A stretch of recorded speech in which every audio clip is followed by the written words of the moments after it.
नमस्कार। स्वागत है आपका मेरे YouTube चैनल रिचार्ज क्रिएटिविटी में। आज हम अपनी कक्षा के अंदर जो हमारा पर्यावरण संबंधित पॉइंट चल रहा है, उसके अंदर हम ये सेकंड ईयर का यानी कि फोर्थ सेमेस्टर भी है। तो यहाँ पर पर्यावरण की समस्याएं हैं, उसके कारण हैं, उसके कानून हैं और एक शिक्षक की उसको रोकथाम करने के लिए यानी पर्यावरण को सुरक्षित करने के लिए शिक्षक की क्या भूमिका हो सकती है, इसके संबंध में बताने जा रहे हैं। और यहाँ पर हम ये देखते हैं, जैसे हमने 3 भागों में इसमें रखा हुआ है। पहले भाग में आता है समस्याएं और इसके कारण। समस्याएं और कारण यानी कि क्या क्या इसकी समस्या है, किस कारण से ये समस्या उत्पन्न होती है, तो उस चीज को हम यहाँ देखते हैं, क्योंकि विभिन्न प्रकार की समस्याएं होती हैं। जैसे वायु प्रदूषण, हमने पिछली वीडियो में भी आपको बताया था कि इसके 5 प्रदूषण के माध्यम से प्रदूषण का जो कारण होता है वो बहुत तरह के प्रदूषण होते हैं, परंतु 5 मुख्य इसके हैं। कौन कौन से प्रदूषण होते हैं वो हम बता चुके हैं। तो यहाँ पर हम देखते हैं, लेकिन मुख्यतः यहाँ पर 2 दे रखे हैं, एक तो वायु प्रदूषण और दूसरा जल प्रदूषण। वायु प्रदूषण वो होता है जहाँ पर धूप, धूल, धुआं, जिसकी वजह से पूरा वातावरण जो है हमारा दूषित हो जाता है, जहाँ श्वास लेने में हमें परेशानी होती है, या हमारे कोई चर्म रोग इस तरीके से होते हैं जो विभिन्न प्रकार के रोगों को उत्पन्न करता है, वो वायु प्रदूषण के अंतर्गत आता है। तो यहाँ पर जो समस्या है पर्यावरण को प्रभावित यानी दूषित करने की, वो सबसे पहली है वायु प्रदूषण। क्योंकि अगर वायु स्वच्छ नहीं होगी तो यहाँ पर व्यक्ति जो है विभिन्न प्रकार के नए नए रोगों से ग्रसित होगा, जिसका उपचार या तो मिलता ही नहीं है, और मिलता है तो बहुत मुश्किल से मिलता है, और व्यक्ति सही हो भी जाता है तो फिर वो कहीं ना कहीं फिर बाद में प्रभावित होता है। तो यहाँ पर वायु को हम जब तक स्वच्छ नहीं रखेंगे तब तक हम इससे प्रभावित होते रहेंगे, और हम इसको छोड़ो, हम हमारी जो आगे आने वाली जो पीढ़ियां हैं वो भी इससे प्रभावित हुए बिना नहीं रह सकती। और ये सबसे बड़ी समस्या आज के समय में होती जा रही है। और इसका जो कारण है वो इसलिए है क्योंकि यहाँ पर हम बहुत सारे ऐसे ऐसे सुख सुविधाओं को अपने जीवन में ढालते चले जा रहे हैं, जिससे कि वायु प्रदूषण होता जा रहा है। अभी आगे इस चीज के विषय में और डिटेल में बताऊंगी मैं। दूसरा है जल प्रदूषण। जल प्रदूषण अगर हम देखते हैं पृथ्वी पर जो है इतना प्रदूषण होता जा रहा है, उसमें से जल प्रदूषण जो है हम देखते हैं कि केवल 3% पानी ऐसा है जो हमारे पीने योग्य है। बाकी का जो जल है वो एक समुद्री इलाके से है, तो वहाँ हमारी पृथ्वी जल से घिरी हुई है, परंतु हम लोग इतना फैलाव करते हैं जल को, इतना बहाते हैं जल को, हम उसकी कीमत नहीं समझते हैं। लेकिन हमारी आगे आने वाली पीढ़ियां हैं जिसका हर्जाना पूरी तरह से भुगतने वाली हैं। इस चीज को सोच लेना चाहिए, और अगर नहीं अभी भी नहीं सोचा तो फिर आगे के लिए हमें समय भी नहीं मिलेगा सोचने के लिए। तो जल प्रदूषण इस तरीके से ग्रसित हुआ आज के समय में कि हम अपने पानी को किस तरीके से दूषित स्वयं ही बर्बाद कर रहे हैं, दूषित कर रहे हैं उसे। वहां पर हम पीने योग्य पानी भी नहीं छोड़ रहे हैं। तो ये जल प्रदूषण प्रदूषण के विषय में मैं आपको डिटेल में बता चुकी हूँ पिछली वीडियो में, तो यहाँ बहुत शॉर्टली ले रही हूँ क्योंकि हमारी वीडियो फिर बहुत लंबी हो जाएगी। तो दूसरा जो कारण है, दूसरी जो समस्या है वो है हमारा यहाँ पर जल प्रदूषण। फिर देखते हैं हम यहाँ पर कचरा। अब हम यहाँ पर ये देखते हैं कि ये कचरा है कि हम इस तरीके से कचरे को बाहर फेंक देते हैं, जिसमें अत्यधिक कचरा जो होता है वो पॉलीथीन होती है, प्लास्टिक्स होती हैं, जो कि हमारे पर्यावरण को बहुत बुरी तरह से प्रभावित करती है। ये कचरा जो है हमें इस तरीके से इसको नष्ट कर देना चाहिए। लेकिन सबसे पहली बात तो ये है कि हमें पॉलीथीन जो है उसको यूज करना ही नहीं चाहिए, क्योंकि हमारा जीवन बहुत बुरी तरह से इससे प्रभावित हो जाता है और हो रहा है। तो यहाँ पर कचरे को इस तरीके से कोई भी कचरा है तो उसको हमें जो प्लास्टिक के रूप में है तो उसको तो हमें प्रयोग में लाना ही नहीं चाहिए, और अगर फिर भी लेकर के आए तो हमें इस तरीके से नहीं फेंक देना चाहिए कि वहां पर बहुत सारे जो पशु पक्षी होते हैं वो उसको अगर अपने अंदर खा लेते हैं तो वो बहुत सारी बीमारियों को प्रयोग करते हैं। दूसरी बात, प्लास्टिक जो होती है वहां पर हमारी खुद की बीमारी को अगर हम देखें इंसानी रूप में तो वो एक कैंसर को जन्म देने वाली होती है। तो कचरा यहाँ पर एक प्रदूषण में फैला हुआ है। तो आज हम देखते हैं बहुत सारी जगह कचरे को एक ऐसा नया रूप, आधुनिकीकरण दिया जा रहा है, तो जहां पर उस कचरे का एक कोई ना कोई उपयोग किया जा सकता है, परंतु उसमें अगर प्लास्टिक होती है तो वो बहुत ही नुकसानदायक होती है। तो प्रदूषण का एक कारण हमारा जो है वो कचरा भी है। फिर देखते हैं यहाँ पर प्राकृतिक हानि। मनुष्य प्राकृतिक हानि इस तरीके से करता चला जा रहा है, वो ये नहीं समझ रहा कि प्रकृति हमें क्या कुछ देती है। हम ये सोचते हैं कि प्रकृति से हमारा नाता जो बना हुआ है कि हम प्रकृति को कुछ दे रहे हैं, नहीं, बल्कि हम प्रकृति से सिर्फ ले ही रहे हैं, हम उसको कुछ दे नहीं रहे हैं सिवाय हानि के। तो यहाँ पर प्रकृति की हानि हम इतना कर रहे हैं तो वो बहुत ही अनैतिक रूप है। हमें प्रकृति का बचाव करना चाहिए, क्योंकि प्रकृति ने हमें सिर्फ अपना एक ममता भरा आंचल दिया है, हमें हर कुछ, हमारे जीने की सुख सुविधाएं हमें प्रदान की हैं, हमें उसका आभार मानना चाहिए। परंतु मनुष्य उस चीज को आभार मानने की बजाय उसको हानि पर हानि पहुंचाता चला जा रहा है। फिर देखते हैं यहाँ पर हरे पेड़ पौधों का कटाव। जब प्रकृति से, अभी हमने देखा था कि प्रकृति को मनुष्य हानि पहुंचा रहा है, तो उसमें सर्वप्रथम जो आता है वो हरे भरे वृक्षों का कटाव हो रहा है, जो कि अंधाधुंध हो रहा है। वहां पर हमें ये सोचना होगा कि हम जिस पेड़ से हम बहुत कुछ प्राप्त कर रहे हैं, ईंधन लेते हैं, उससे हम श्वास लेते हैं, जो हमारे जीवन में बहुत उपयोगी है, अगर उससे श्वास की हम नहीं लेंगे, ऑक्सीजन नहीं लेंगे, तो मनुष्य कुछ पल भी जीवित नहीं रह सकता है। और वहां पर उसी का अपना खुद का दुश्मन इंसान बना हुआ है, और वहां पर हरे भरे वृक्षों का वो कटाव अंधाधुंध किए चला जा रहा है। तो एक कारण इसका अंधाधुंध कटाव भी है, हरे भरे वृक्षों का। फिर देखते हैं यहाँ पर दूषित नदियां।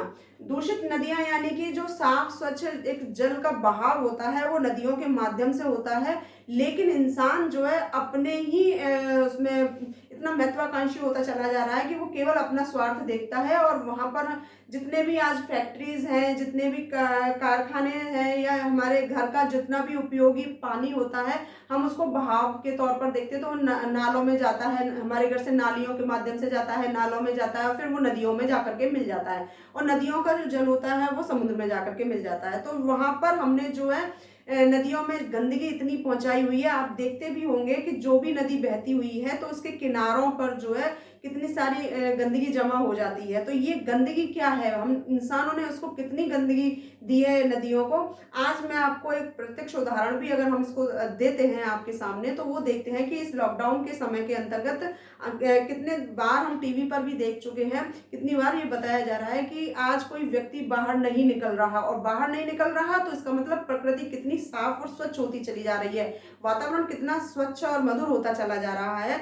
जहां पर नदियों को अगर हम देखते हैं तो उनका पानी इतना साफ हो गया, वो भी बिना मेहनत किए हुए। जहां सरकार इतनी मेहनत कर रही थी कि वहां पर इसको इतना अरबों रुपए इसके अंदर लग गए, परंतु आज हम ये देखते हैं कि अब बिना एक रुपया भी लगाए वो अपने आप साफ होती चली जा रही है। तो कारण क्या है कि हम इंसानों ने उसको कितनी हानि पहुंचाई थी, तो हमें ये समझना होगा। मैंने आपको ये पिछली वीडियो में बताया भी था कि प्रकृति को हम देते हैं तो हम केवल उसको हानि देते हैं, और प्रकृति हमें देती है तो बहुत कुछ देती है। परंतु जब हम प्रकृति से खिलवाड़ करते हैं तो प्रकृति अपना कहीं ना कहीं रूप दिखा देती है, और फिर हम इंसानों को उसका हर्जाना भुगतना पड़ता है। ठीक उसी तरीके से आज जो हम यहाँ पर महामारी के रूप में फंसे हुए हैं, लॉकडाउन में घर में बंद हैं, वो प्रकृति की एक ऐसी देन है जिसको कि इंसान उससे खिलवाड़ करता रहा है, और प्रकृति अब अपना जब उसका कहते हैं जब उसका हाथ पड़ा तो उसने भी अपने दो चार हाथ इंसानों में मार दिए। तो वही चीज आज यहाँ पर देख रहे हैं। तो यहाँ पर नदियों को भी हमने देखा है कि दूषित नदियां जो होती हैं वो इंसानों के माध्यम से होती हैं। फिर हम देखते हैं वार्षिक मानसूनी बाढ़। हम देखते हैं कि समय समय पर या तो कभी बारिश होगी ही नहीं हो तो वहाँ सूखा हो जाता है, परंतु कभी कहीं कहीं ऐसे इलाके आते हैं अक्सर, अब तो ये हम कई सालों से देख भी रहे हैं कि इलाकों में बाढ़ चली है, बहुत बाढ़ आ रही है, और इतनी बाढ़ आती है कि सब कुछ खत्म हो जाता है, जनजीवन पूरी जो है बुरी तरह से प्रभावित होता है।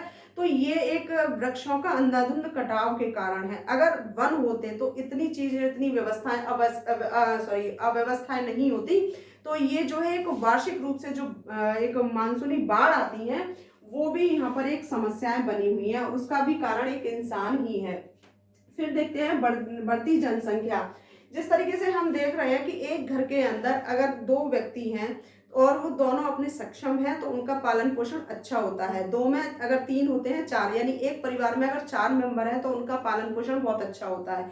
परंतु वहीं पर अगर हम देखते हैं कि एक परिवार में माता पिता की अगर 5 या 6 या 3 संतानें होती हैं तो वहां प्रभाव बहुत बुरी तरह से पड़ता है, क्योंकि वहां पर पालन पोषण करने वाले वही दो होते हैं या एक होता है, लेकिन खाने वाले बहुत सारे होते हैं। तो ये बढ़ती जनसंख्या जो है ये भी हमारी प्रकृति को अनावश्यक रूप से हानि पहुंचा रही है। और यहाँ पर जब हम देखते हैं कि अगर इस चीज बढ़ती हुई जनसंख्या पर अगर अभी से रोक नहीं लगाई गई तो यहाँ पर रहने लायक न तो धरती बचेगी, और न पीने लायक पानी बचेगा, और न खाने लायक अन्न बचेगा। तो जब इससे पूरी तरह से जब पृथ्वी दूषित होती चली जाएगी तो वहां पर व्यक्ति तो अपने आप ही नहीं बचने वाला। तो यहाँ पर बढ़ती हुई जनसंख्या भी इसका एक पर्यावरण में हानि पहुंचाने का एक कारण है।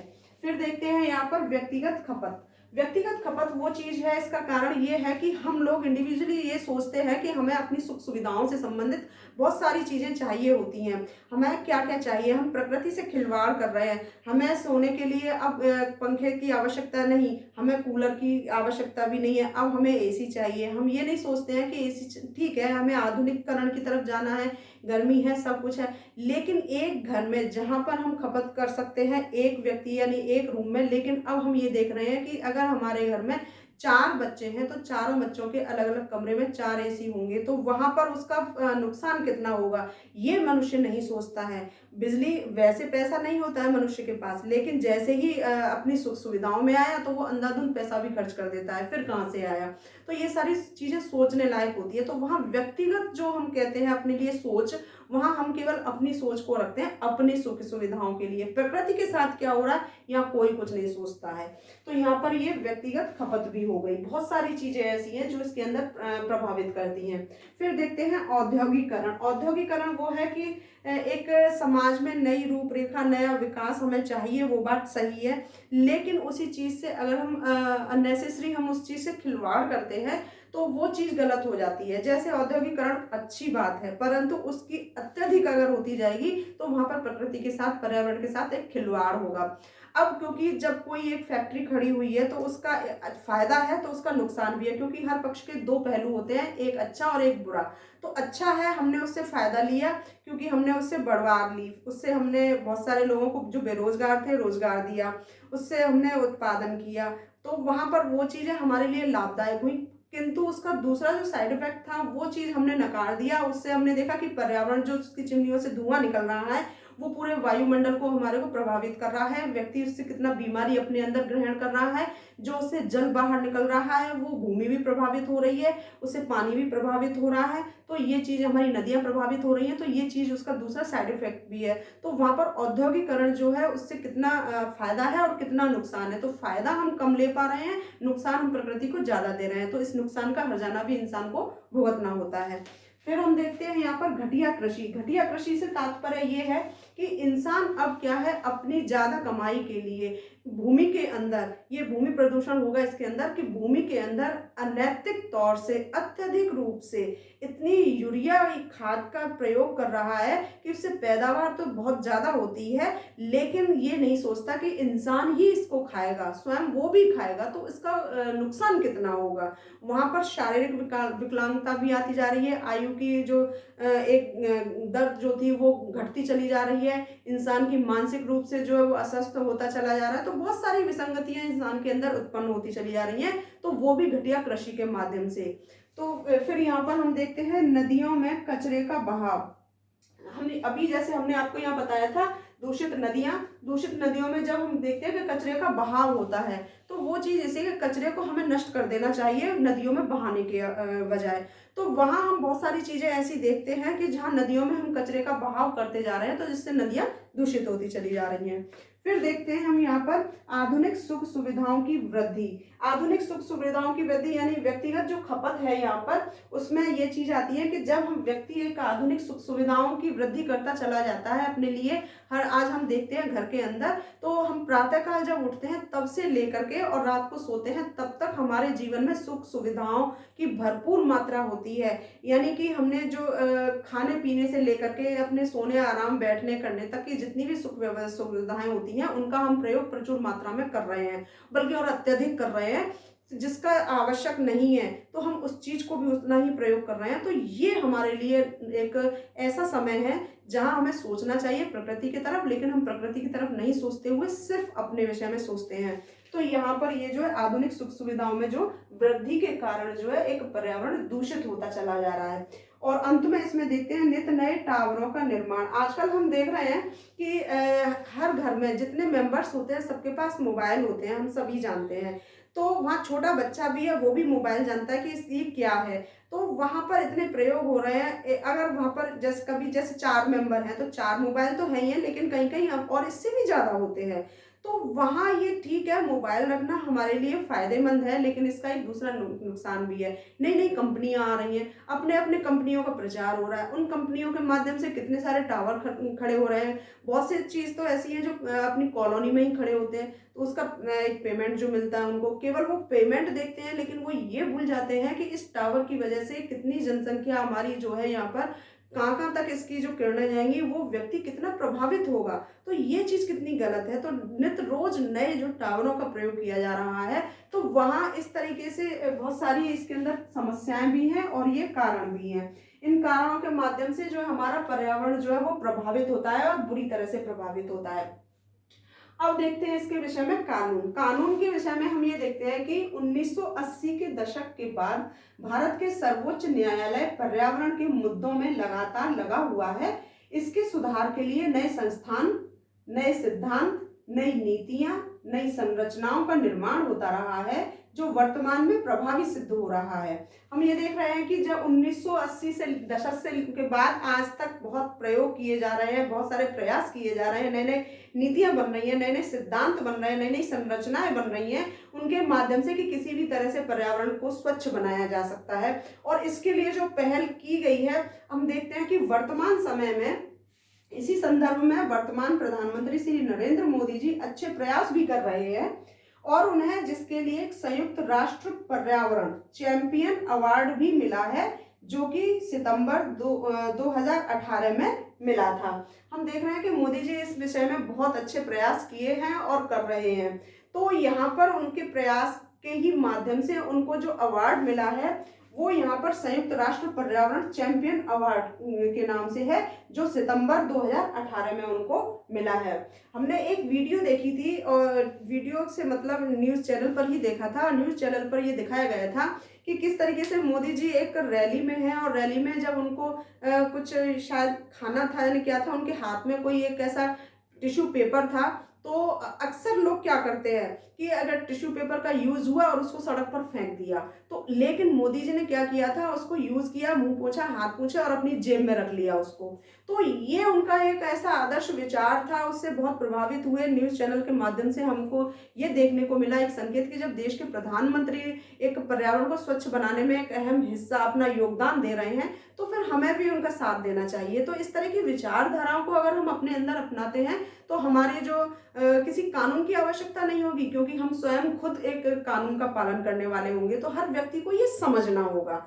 तो यहाँ पर जो है हमने ये कानून को भी देखा। अब हम ये देखते हैं कि प्रदूषण की रोकथाम में शिक्षक की एक भूमिका क्या है, यानी एक शिक्षक की भूमिका पर्यावरण की रोकथाम में यानी उसमें सुधार में क्या हो सकती है, या शिक्षक अपना दायित्व किस प्रकार से निर्वाह कर सकता है। तो उसके लिए यहाँ पर देखते हैं कि सबसे पहला आता है उत्तम शिक्षण व्यवहार, जो पर्यावरण संबंधित हो। शिक्षक व्यवहार जो होता है उसके अंदर जब कक्षा में शिक्षक जाता है तो उसका व्यवहार उसकी एक टीचिंग एक्टिविटीज जो होती हैं वो एक ऐसा होना चाहिए जो शुद्ध होता है और पर्यावरण संबंधी होना चाहिए। हर विषय के अंदर पर्यावरण का एक समावेश अवश्य होना चाहिए कि किस प्रकार से।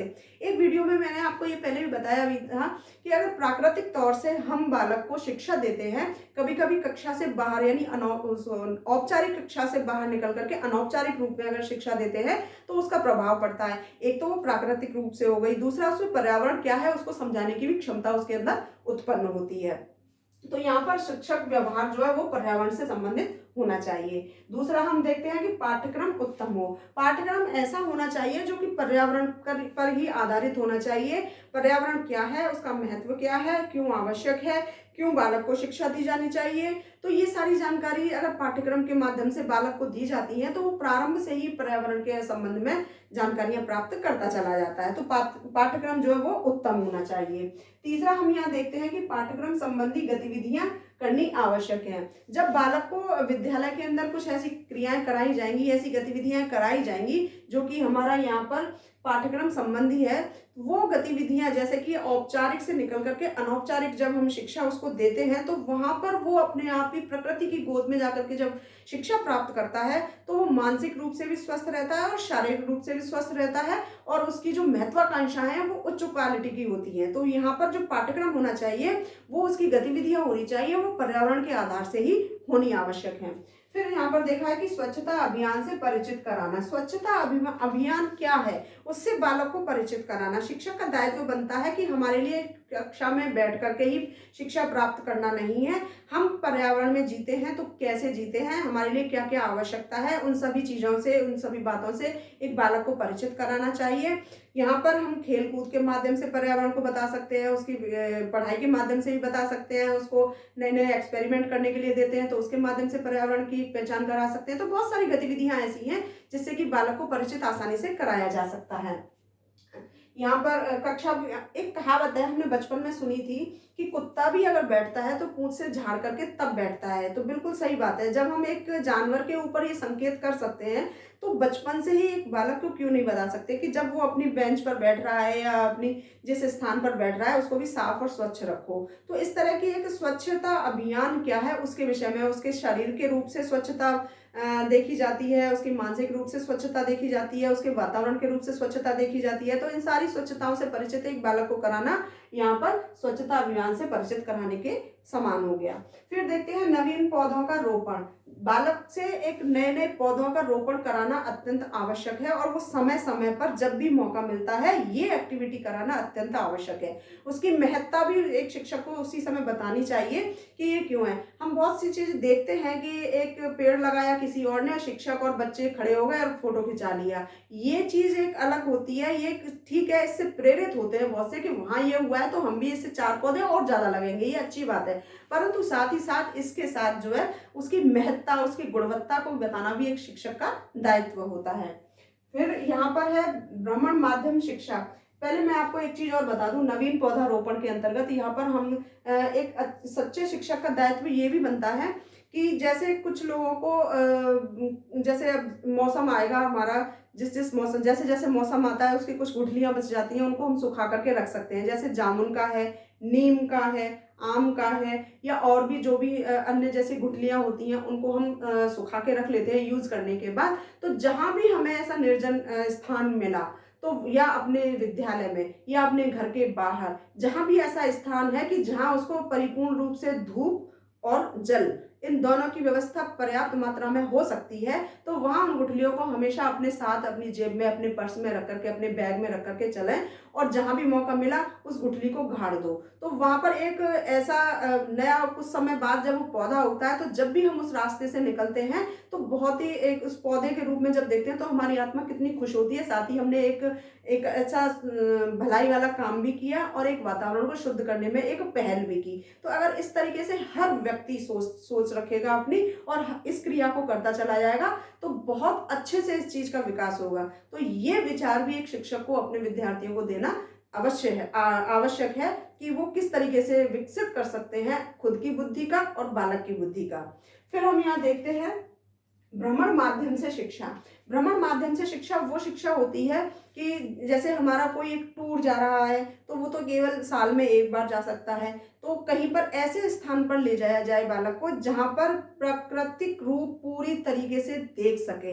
हरा भरा क्या है, उसकी महत्ता क्यों है, क्या है, हम क्यों ले सकते हैं, किस पेड़ का क्या औचित्य है, इत्यादि बहुत सारी बातें हैं जिसको बालक अपनी नोटबुक में लिखता भी चले, अगर उसके लिए आवश्यक है तो अब पूरी तरह से वो एंजॉय भी करे। तो प्रकृति में रहने के बाद एक स्थान, यहाँ पर मेरी तरफ से एक विचार ये भी है कि एक कभी कभी एक बार ऐसे भी स्थान पर ले जाया जाए जहां पर प्रकृति तो हो लेकिन प्रकृति सूखी हो या उसका अंत होने वाला हो, क्योंकि वहां पर अगर जाएंगे तो उसकी महत्ता से जब हम उसको परिचित कराएंगे तो उसके दिमाग पर ये असर पड़ेगा कि यहाँ ये निर्जन वन है या निर्जन स्थान है, यहाँ पर सूखा है तो कितनी हानि हो रही है प्रकृति की, तो उसको भी दिखाना बहुत आवश्यक है। यानी कोई भी तथ्य है उसके दोनों पहलुओं से उसको परिचित कराना अत्यंत आवश्यक होता है। तो दोनों पहलुओं से परिचित कराया जाए, ये भी एक शिक्षक का दायित्व बनता है। तो यहाँ पर जो है हम एक भ्रमण के माध्यम से हमें दोनों ही पहलुओं को रखना चाहिए। फिर है यहाँ पर 7वां कि पर्यावरण संबंधित शैक्षिक प्रदर्शनी। हम शैक्षिक प्रदर्शनी का प्रयोग करते हैं, बच्चे शैक्षिक प्रदर्शनी का एक ऐसा नए नए मॉडल्स तैयार करते हैं, तो वो समय समय पर एक ऐसे मॉडल्स होने चाहिए कि उस जब बना तो रहा है लेकिन उसका महत्व भी उसके अंदर आना चाहिए। वो महत्व उसको परिचित कराएंगे तब जा करके उसकी समझ में आएगा कि ये क्या है और कैसे है। तो ये शैक्षिक प्रदर्शनी होती है, ये भी कंपलसरी होती है और हर बच्चे के लिए होती है। उसका महत्व, उसका औचित्य क्या है, उसका प्रदर्शन करने के लिए। और अंत में हम देखते हैं यहाँ पर पर्यावरण आधारित गतिविधियां, जितनी भी एक्टिविटीज होती हैं वो पर्यावरण आधारित ही होनी चाहिए कि ताकि पर्यावरण है क्या, क्यों हमारे जीवन में आवश्यक है, हम इसके पीछे इतना जोर देते हैं तो क्यों देते हैं। ये सारी बातें अगर एक ऐसी गतिविधियों के माध्यम से कराई जाएंगी, चाहे खेल कूद के माध्यम से हो, चाहे खाने के माध्यम से हो, जिस गतिविधि को हम जिस रूप में ढालेंगे, पानी के समान, जैसे पानी को जिस चीज में मिला दो वो उसी का रूप हो ले लेता है, ठीक उसी तरीके से एक बालक को जिस गतिविधि में हम डाल देंगे उस गतिविधि से वो ये सीखे कि ये है क्या, उसकी महत्ता क्या है, उसकी उपयोगिता क्या है। जब वो खुद इस चीज को खुद इन्वॉल्व होगा तब जाकर के उसकी समझ में आएगा कि पर्यावरण क्यों आवश्यक है, इसका स्वच्छ होना क्यों जरूरी है, हमारे लिए क्यों महत्व रखता है, ये हमें इसका क्यों पालन करना चाहिए, हमें इसको क्यों सुरक्षा प्रदान करनी चाहिए, इत्यादि बहुत सारी बातें हैं जिससे कि एक बालक को परिचित कराया जाना अत्यंत आवश्यक है। तो आज मैंने यहाँ पर अपने इस वीडियो के अंदर, ये हमारी फर्स्ट यूनिट चल रही थी फोर्थ सेमेस्टर में, तो यहाँ पर जो है फोर्थ सेमेस्टर का ये लास्ट पॉइंट था। अगली वीडियो जो आएगी वो हमारी सेकंड यूनिट से आएगी। तो यहाँ हमने जो है इस चीज को देखा कि इसकी समस्याएं क्या हैं, इसके कारण क्या हैं, इसके कानून क्या हैं और एक शिक्षक की इसके अंदर भूमिका क्या रही है पर्यावरण को सुरक्षित और संरक्षण देने के लिए। तो वो सारी चीजें हमने यहाँ पर डिटेल में समझाने की कोशिश की है और उम्मीद करती हूँ कि आप सबकी समझ में अच्छे से आया भी होगा। तो आप अगर समझ में आया है तो आप मुझे लाइक ज़रूर कीजिएगा, क्योंकि आपके लाइक से जो है मुझे एक एनर्जी मिलती है और हम भी बहुत अच्छे से प्रोत्साहित होते हैं और अच्छा से अच्छा करने की कोशिश करते हैं। और जो भी आपकी कोई परेशानी है, समझ में आया है तब भी आप प्लीज़ मुझे बताएं कि आप अच्छा लगा, अगर समझ में नहीं आया तब भी आप मुझे ये बताएं कि ये चीज़ समझ में नहीं आई है, ताकि मैं फिर से उस चीज़ को समझाने की कोशिश करूं। तो ये मेरा एक खुद का दायित्व है, मेरा एक कर्तव्य है, उसको अच्छे से समझाने की कोशिश करूंगी। तो प्लीज़ मुझे कमेंट बॉक्स में आप ज़रूर बताएं, क्योंकि इससे हमें एक एनर्जी मिलती है और हम और अच्छे से अच्छा करने के लिए कोशिश करते हैं। तो आपसे बस यही है कि अगर आपको मेरी ये वीडियो पसंद आई है तो प्लीज़ आप मेरी वीडियो को लाइक ज़रूर कीजिएगा, शेयर भी कीजिएगा उन लोगों तक जिनको इसकी आवश्यकता है। और जो पहली बार मेरे चैनल पर आए हैं, पहली बार मेरी वीडियो को देख रहे हैं, वो मेरे चैनल को सब्सक्राइब ज़रूर कर लें ताकि हर वीडियो उनको समय से मिल सके। वीडियो देखने के लिए आप सभी का बहुत बहुत धन्यवाद। नमस्कार।